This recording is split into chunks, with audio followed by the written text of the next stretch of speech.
प्रिय साथियों, मैं आपका चिर परिचित दोस्त डॉक्टर प्रदीप आपके अपने YouTube चैनल डॉक्टर प्रदीप पे आपका हार्दिक स्वागत करता हूं। उम्मीद करता हूं आप लोग अच्छे होंगे, सेहतमंद होंगे।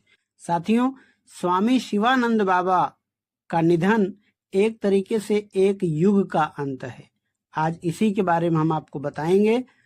आज हम एक ऐसे महान पुरुष, एक ऐसी महान आत्मा को श्रद्धांजलि अर्पित कर रहे हैं जिन्होंने 128 वर्षों तक हमारी भारत भूमि पर योग, अध्यात्म और मानवता की मशाल जलाए रखी।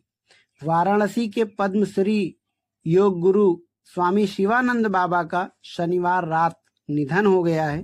सांस लेने में तकलीफ के कारण उन्हें BHU अस्पताल में भर्ती कराया गया था, जहां उन्होंने अपनी अंतिम सांस ली।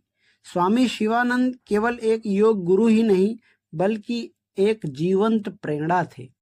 आपका जन्म 8 अगस्त 1896 को हुआ था।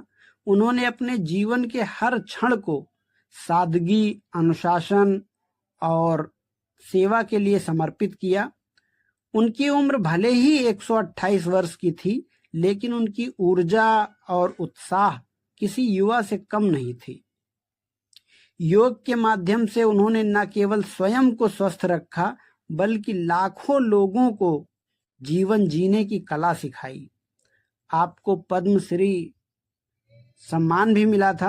भारत सरकार ने 2022 में स्वामी शिवानंद को उनकी योग और सामाजिक सेवा में योगदान के लिए पद्मश्री से सम्मानित किया। वह इस प्रतिष्ठित पुरस्कार को प्राप्त करने वाले सबसे उम्रदराज व्यक्ति थे। ये सम्मान न केवल उनकी दीर्घायु का बल्कि उनके अटूट समर्पण और समाज के प्रति उनके योगदान का प्रतीक था। अब आइए इनके योग के बारे में और जीवन दर्शन के बारे में बताते हैं आपको। स्वामी जी का जीवन योग का जीवंत उदाहरण था।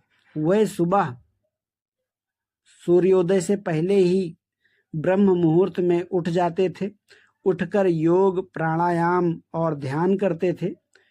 उनके बारे में उनके एक शिष्य ने बताया कि नो ऑयल ओनली बॉयल, यानी बहुत ज्यादा तीखा नहीं खाते थे।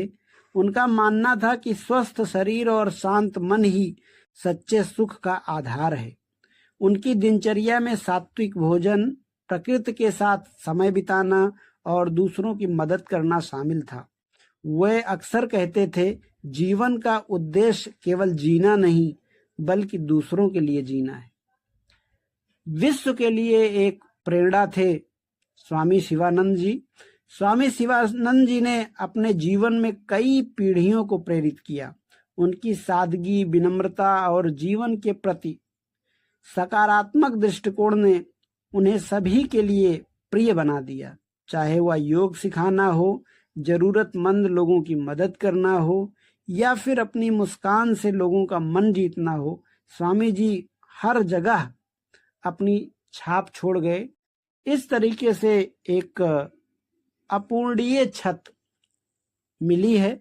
उनका निधन न केवल वाराणसी या भारत के लिए बल्कि पूरे विश्व के लिए एक अपूरणीय क्षति है, लेकिन उनकी शिक्षाएं, उनका जीवन दर्शन और उनकी प्रेरणा हमारे बीच जीवित रहेगी। स्वामी जी ने हमें सिखाया कि उम्र केवल एक संख्या है और सच्चा जीवन वही है जो दूसरों के लिए जिया जाए। आइए हम सब मिलके स्वामी जी को श्रद्धांजलि अर्पित करें।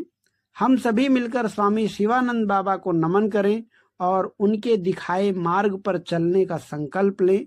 उनकी आत्मा को शांति मिले और वह हमें ऊपर से प्रेरित करते रहें। ओम शांति शांति शांति।